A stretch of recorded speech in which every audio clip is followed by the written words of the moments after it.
So ladies and gentlemen, please welcome Emma Booth.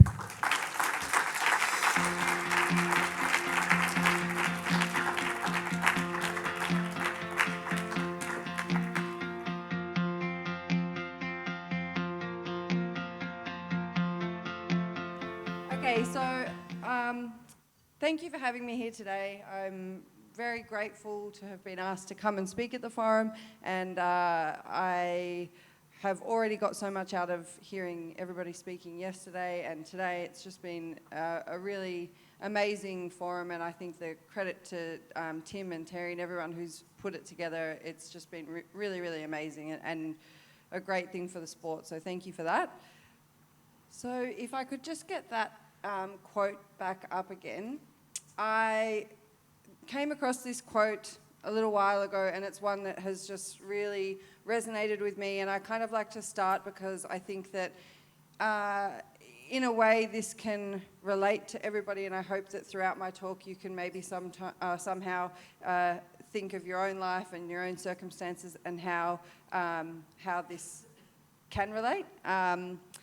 Make up your mind that no matter what comes your way, no matter how difficult, no matter how unfair, you will do more than simply survive. You will thrive in spite of it. And I think the wording in the talk earlier by Rolly, he had similar language in the thrive and the survive in the horse welfare. So I found that really interesting as well.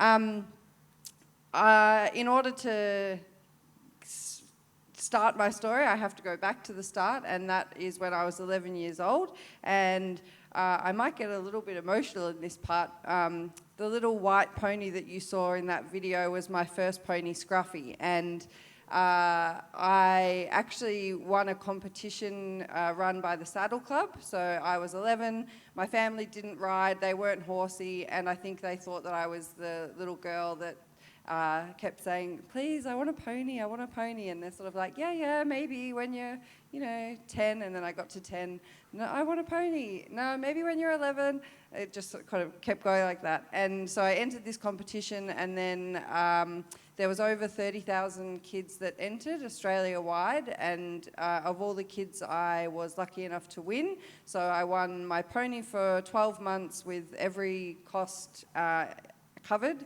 So we got agistment, farrier, feed, lessons every week. We had clubs, we did group lessons, camps, tack, absolutely everything. So it was really, I think, sometimes my dad relates it, or uses the metaphor that it's like giving a heroin addict their first dose of and that's exactly what it was. And I think it was after the 12 months that Mum and Dad realised it wasn't just a phase that I was going through, and that I had a passion for it. I was there riding my little pony Scruffy every day, and I wasn't just, wanting to get there, jump on, get off. I spent all my weekends up at the VEC and helping out the staff there, cleaning boxes and getting the school ponies ready and all this sort of stuff. And I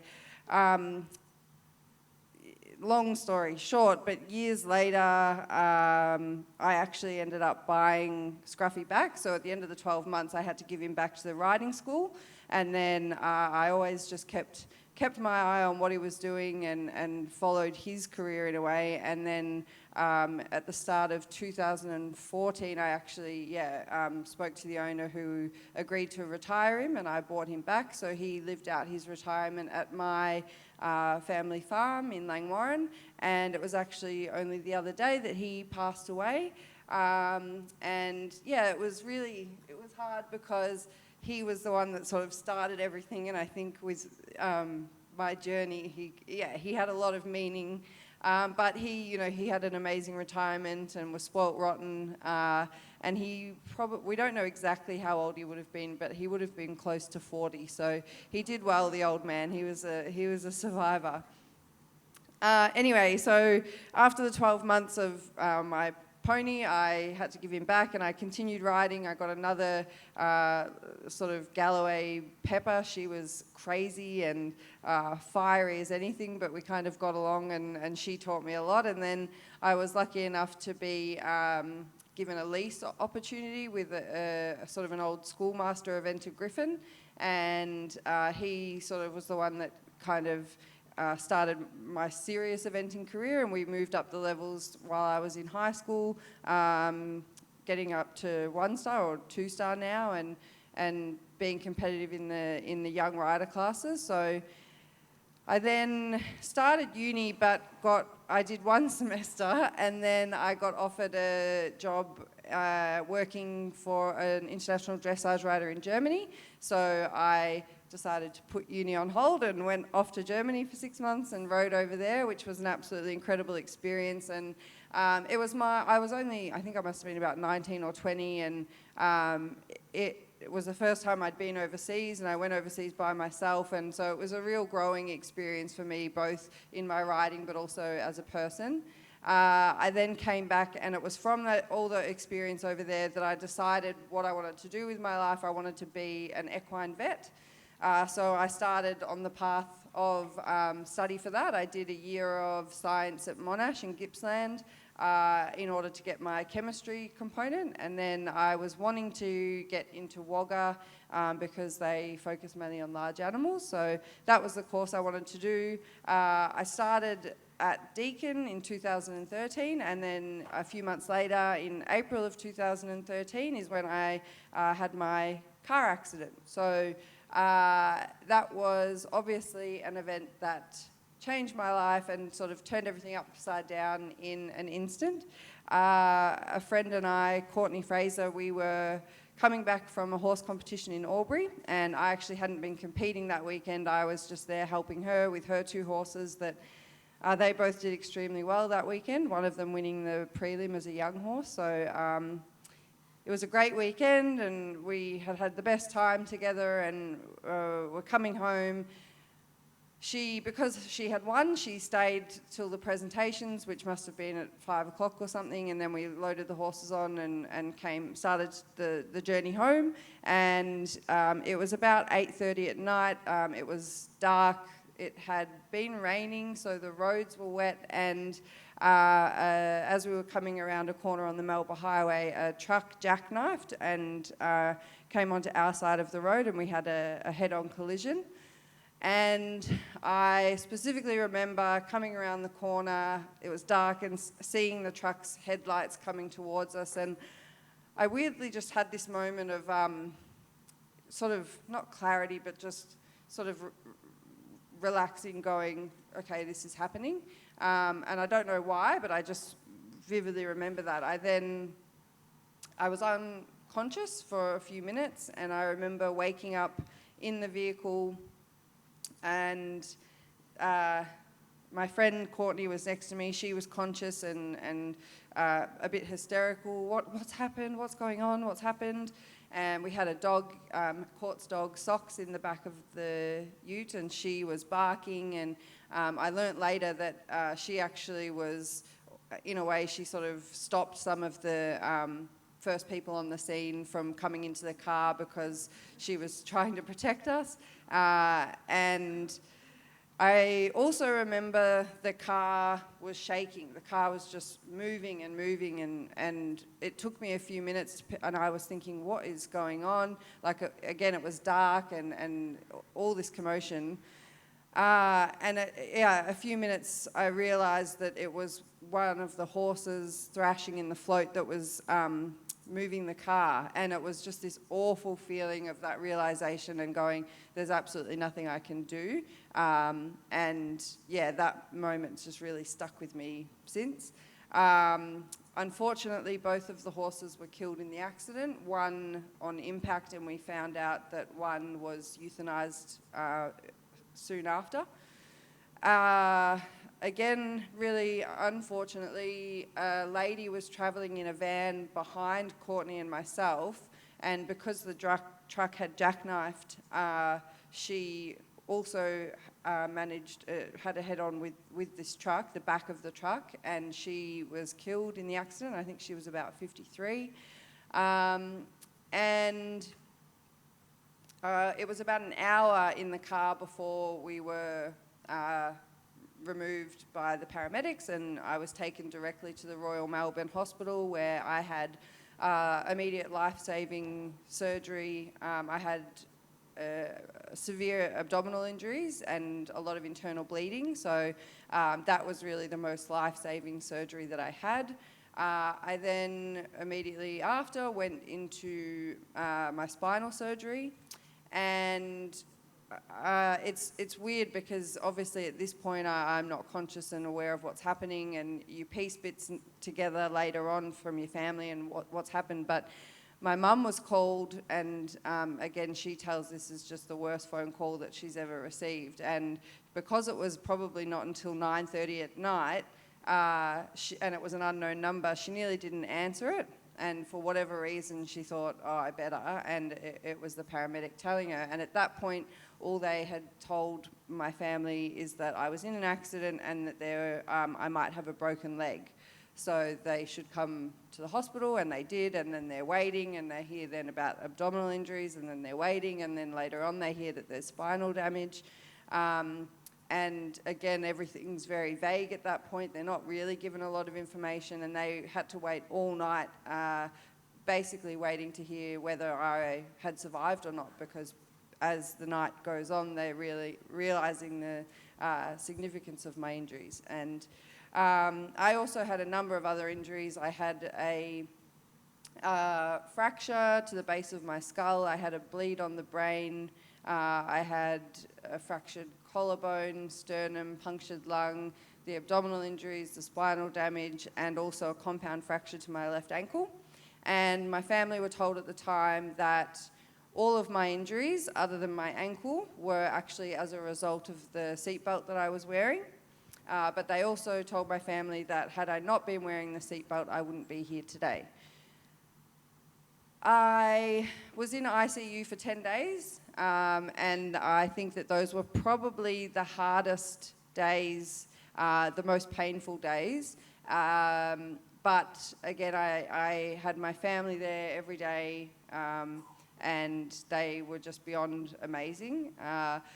I was then transferred to the Austin, where I was for about 3 weeks, and then finally transferred to the Royal Talbot, to their spinal unit. And again, this whole time was extremely difficult, and I had to, once my injuries started to heal and I was finally a little bit more mobile, not much at that point, but I basically had to relearn everything. So I was a 20-year-old in hospital that had to learn how to sit up on my own. Actually, that's one that I remember. Initially I couldn't actually sit up unsupported by myself. So I had to relearn how to do that. I had to teach myself how to roll over in bed, because initially I couldn't, and early days I relied on the staff to turn me every 4 hours to prevent pressure sores. And I had to relearn things like getting dressed, something as a 20-year-old that you just get up and do every day. I had to relearn, and one of the most difficult things, and it took me the longest, was putting on socks and shoes. You would not believe how difficult and frustrating it is putting on shoes when you can't move your toes. So I had to relearn all these things. I had to think about showering on my own, brushing my teeth from a wheelchair, the list goes on. And mentally it was really tough, I think, again, early days, because your brain kind of automatically started to go to the things that I'm not going to be able to do anymore, things that I can't do. I'm not going to be able to run anymore. I used to run. I loved running. That was kind of my emotional release sometimes, If I'd had a bad day, I'd go for a run. I'd think about, as a 20-year-old, I'm not going to be able to go out with my friends. I'm not going to be able to go, party and drink, and I'm not going to be able to, what about boys? You know, you're thinking about all these things as a 20-year-old. And it took a little while for your brain to then kind of force your brain to then switch and go, okay, those are the things I can't do. I've processed it. I've cried about it. Now what are the things that I still can do? And it was about, I want to say it was as early as 2 weeks after my accident, maybe 3 weeks.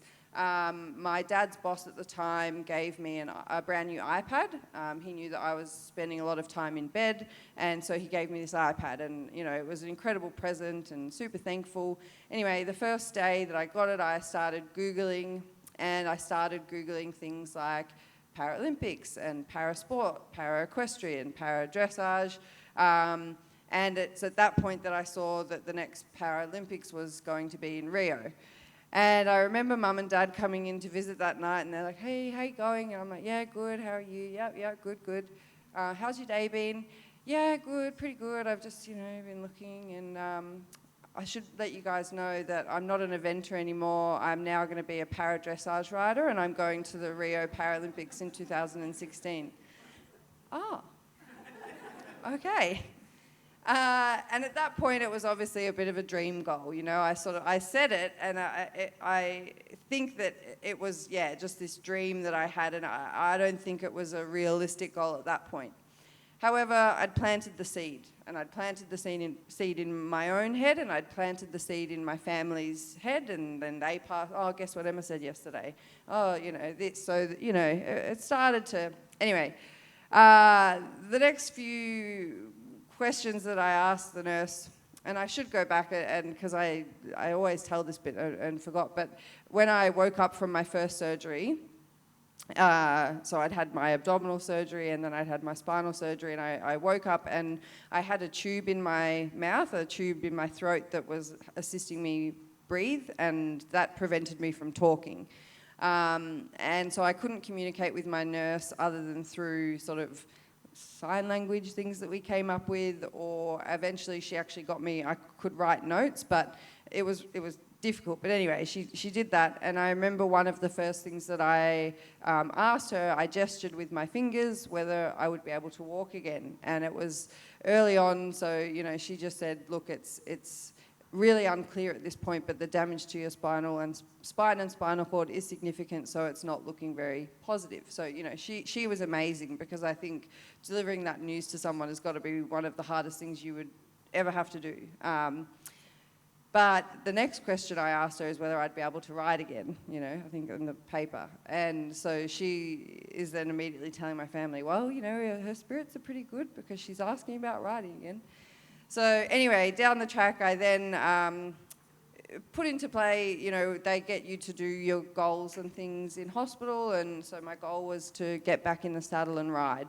And it was 3 months after my accident, and I'm going to my spinal surgeon, can I ride yet? And he's going, no. And so then he's like, wait till 6 months. So then 6 months past my accident comes, and I had scans and everything done, and he was happy with how my spine had fused. So he was kind of like, okay, I'm tentatively giving the go-ahead, but, you know, this.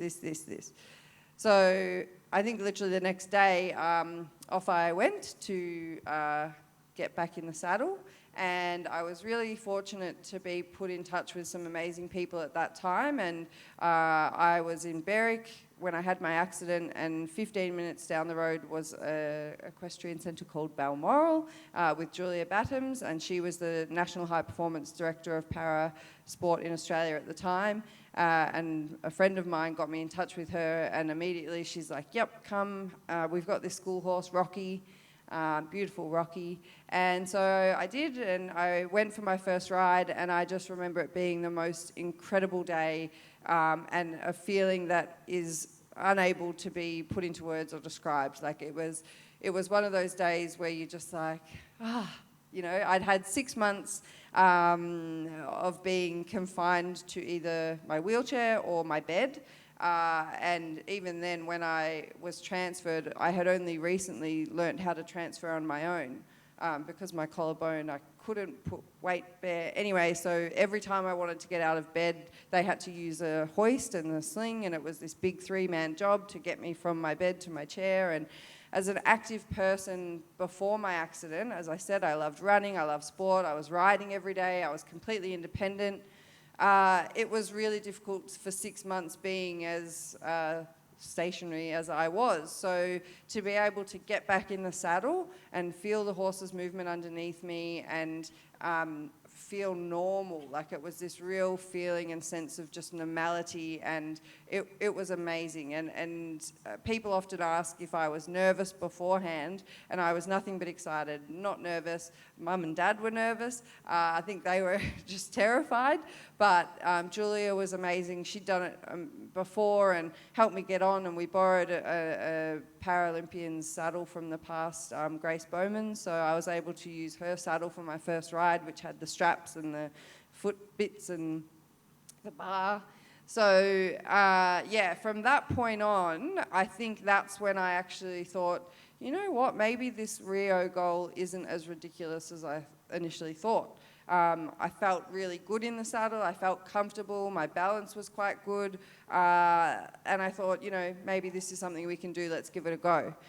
And again, because I had sort of planted the seed already, and my family were sort of aware, and Julia, if anyone knows Julia, as soon as she sees someone and hears that, she's like, yep, right, well, this is what you've got to do, and this is how you get classified, and la, la, la.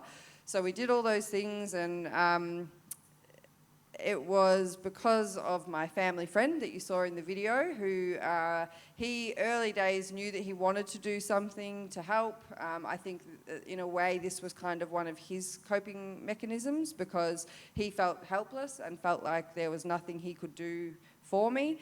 So he did what he knew best, and that's ride his bike. He put this whole plan into motion, and once I had ridden again and said that I wanted to go to Rio, he's like, right, okay, well, you're going to need some money to get a horse and this and that and get over there.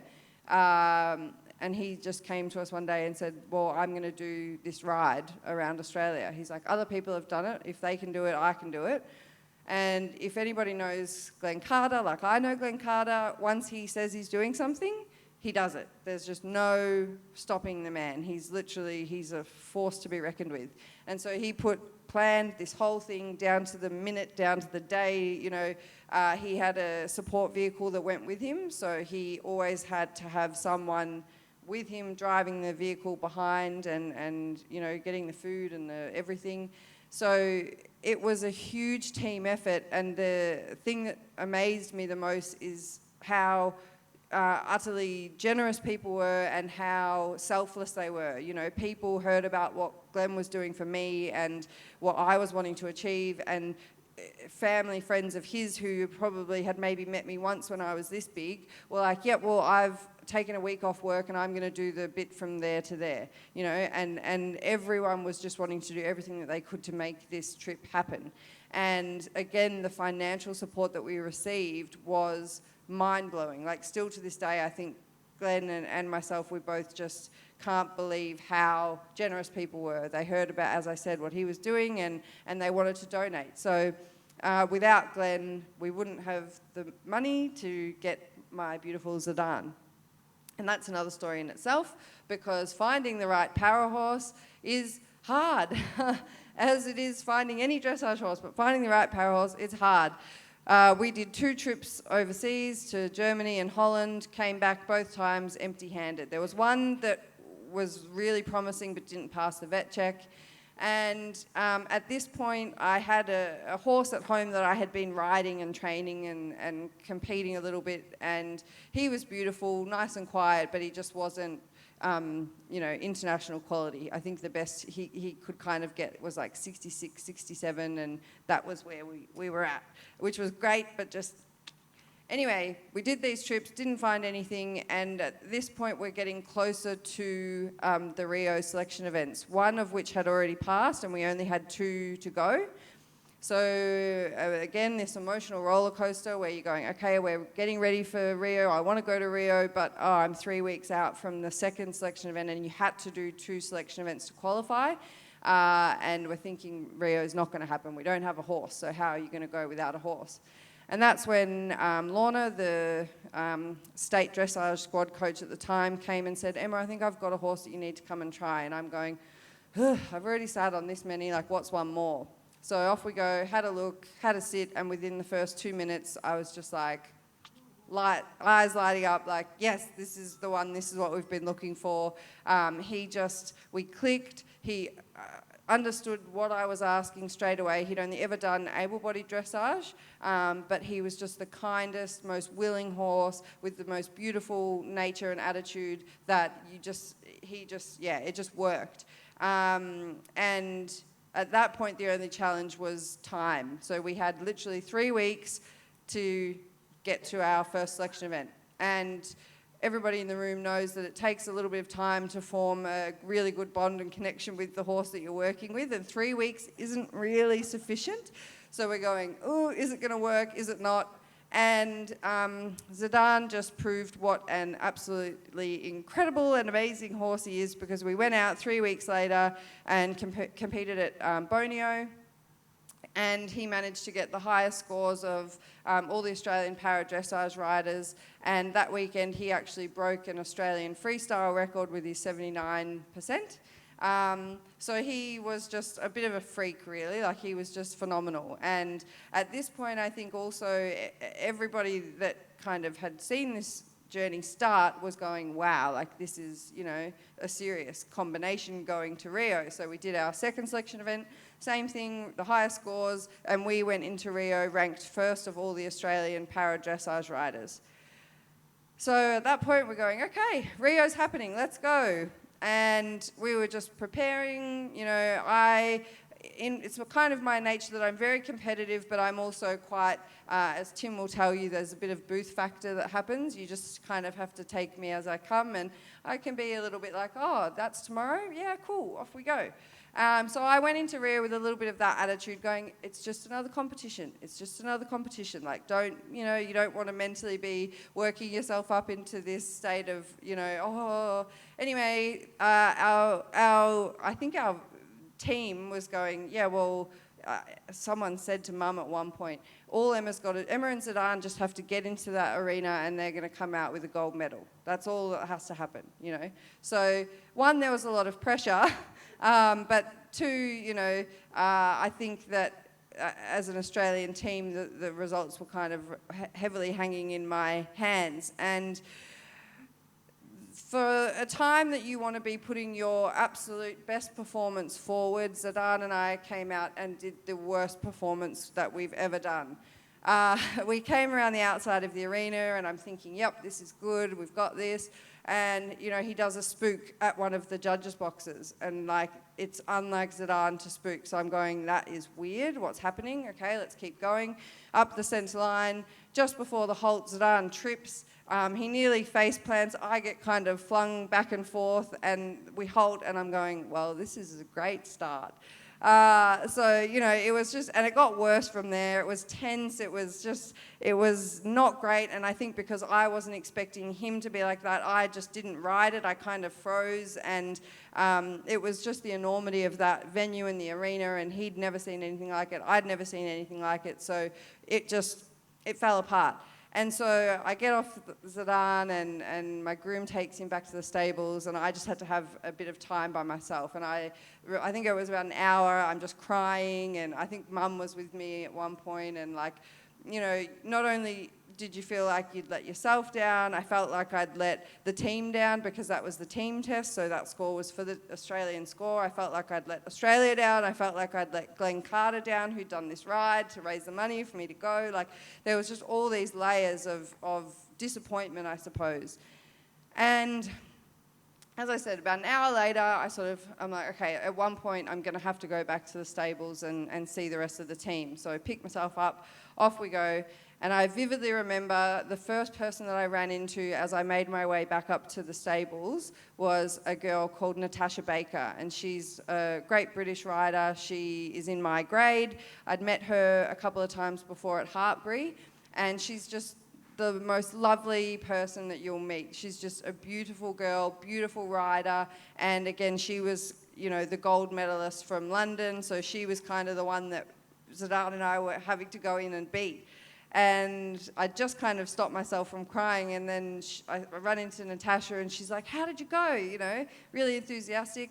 And I just broke down crying again, and I'm like, oh my God, it was just so bad. Like, this happened, and this happened, and anyway, she just gave me one of those talks that at the time I didn't really realize how pivotal and important it was. And it wasn't until a while later that I sort of went, that was actually amazing. And she just gave me this talk of really picked me back up and got my spirits high again from a point where I was just extremely low, you know. And she said, Emma, it's amazing that you're even here representing your country. You know, this is your first international competition. This is your first games, and your accident was only 3 years ago. So, you know, she was like, Australia's proud of you and your country's proud of you for what you've even accomplished to get here. And, you know, we all have bad days, and it's not how the bad day happens, it's how you respond and bounce back and you know, move on from those bad days, because we all have them. And you know, she just really gave me this kind of like motivational pump up, and I was like, yeah, no, you're right. And she said, the other thing is that as a dressage rider, you get another chance. She said, if you were a swimmer here and you bum out in your first qualifier, that's it. That's your game's done. She's like, at least you've got tomorrow and you can come out again and give it another go. And I thought, you know what, that's really a good point. I'm going to make the most of my tomorrow. So we brought ourselves back together. We made a few little adjustments. We put a bonnet on him the next day. I warmed up in my jacket without bandages so that we didn't have to stop and start again in the warm-up. And we had Julia walk me around the outside of the arena, which again, it's all learning things, because the day before I didn't know that she was allowed to do that. And anyways, she's patting him as we're walking around, and the next day we came and did a test, and it wasn't our best performance. It was a safe ride.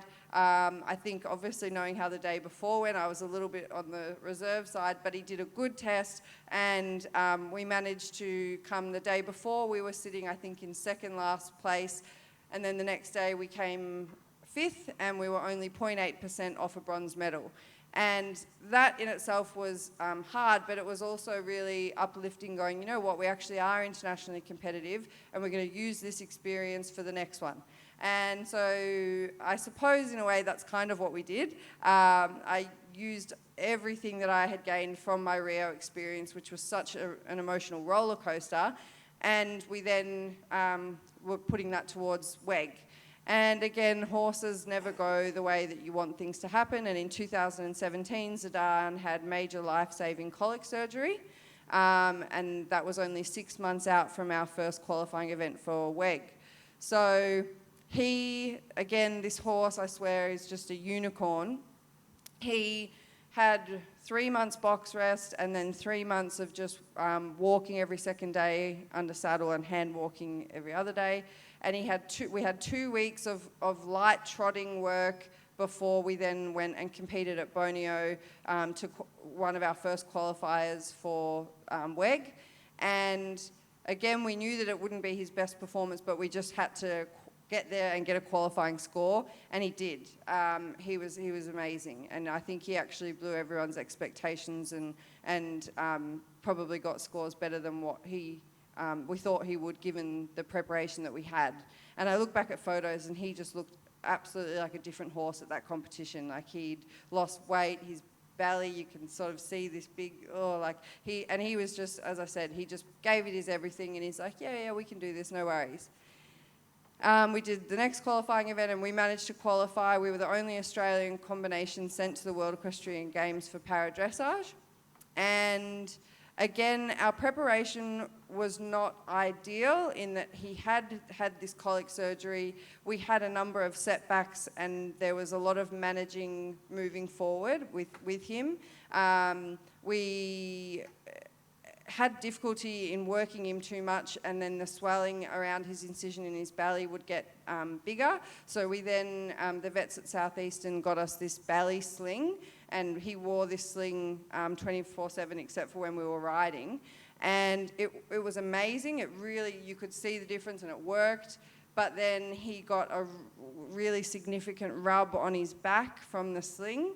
so then he couldn't wear the sling, and then he had a rub on his back, which meant I couldn't ride him as much, and we were really just doing water walker and lunging and not having the saddle on his back until it healed, and this was all 6 weeks out from WEG. So, you know, you're going, this is not ideal, like nothing was just kind of going as it should have, but again, he's just this amazing horse, and anything you ask, he's like, yeah, I'll do it. So Lorna was helping, and she was riding him a little bit as well, just to kind of really get him working, and then we went over to WEG, and given our preparation, he did an amazing job, and he came away 4th in the individual, and then... We don't talk about the freestyle at WEG, particularly when there's certain people in the room. We just don't talk about my freestyle. But needless to say, we were really disappointed. And again, huge learning experience. I think we gained a lot from the whole experience at WEG. And now, moving forward, the plan is to go to Tokyo. And, you know, there is a lot of pressure, you know, to medal, and that's the aim at Tokyo. And I know Zidane extremely well now, and he's 18, but he's got one more in him, and he is feeling amazing at the moment, probably a little bit too amazing in himself. He looks like a 4-year-old he's covered head to toe in dapples, you know, and he feels really great. So I'm hoping that our preparation towards Tokyo in the next few months can be the best that it possibly can, and that I'll be able to actually ride him this time going in. That sometimes helps, riding your horse before you go to a games. So, you know, that's my plan moving forward. Actually, one step back, it was really funny because after my freestyle at WEG, again, there was a few little tears shed, and then coming back to the stables, the first person that I ran into again was Natasha Baker.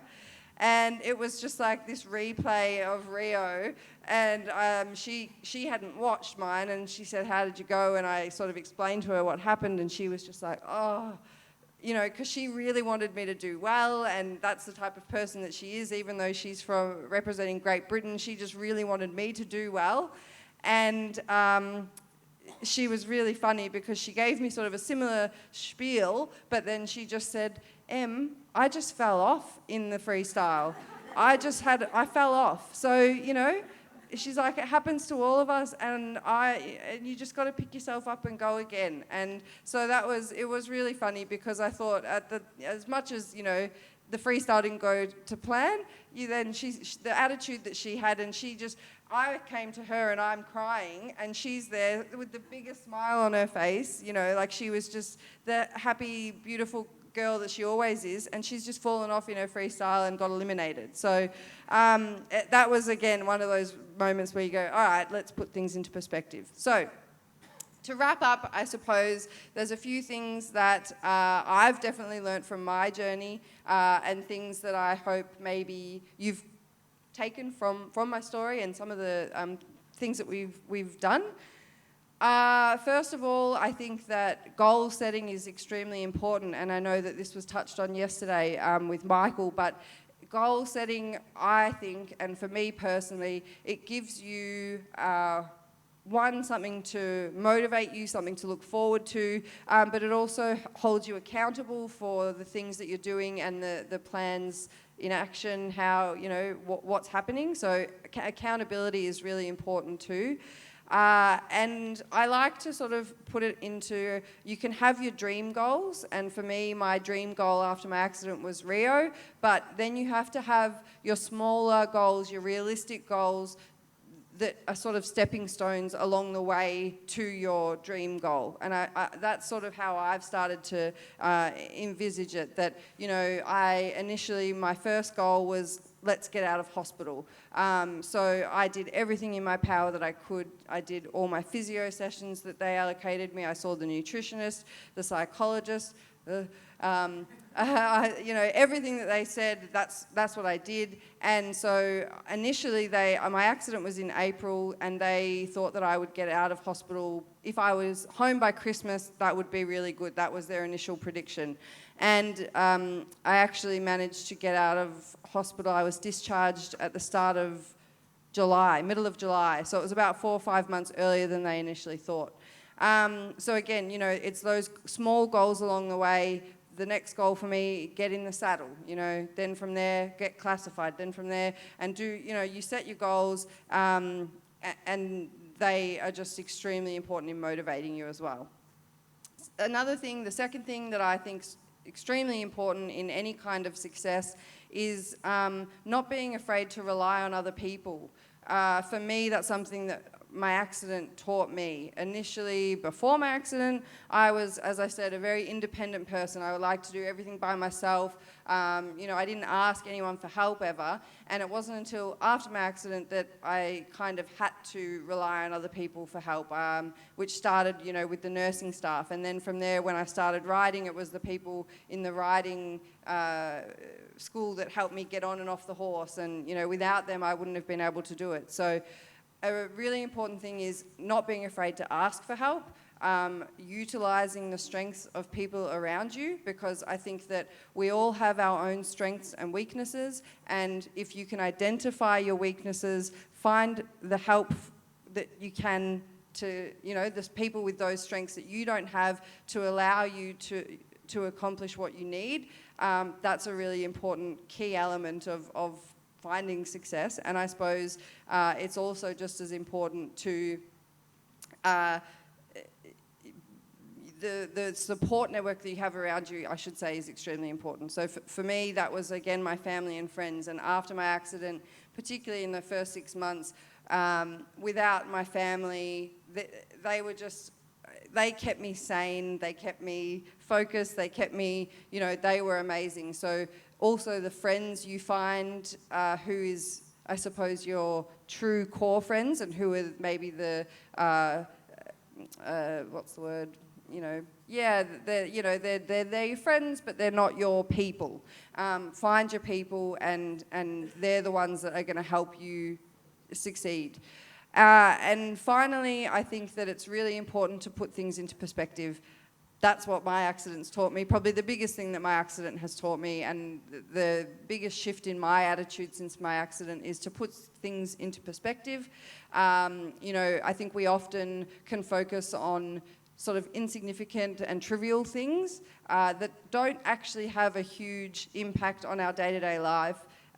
So it's really important to put those things into perspective, and not to sweat the small stuff. I know that that's a really cliche saying, but I absolutely love it and agree with it. Don't sweat the small stuff. Focus on the bigger things and the bigger picture.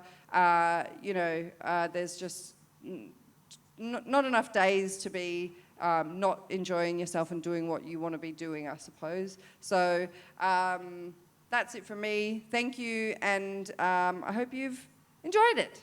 And enjoy the rest of the day.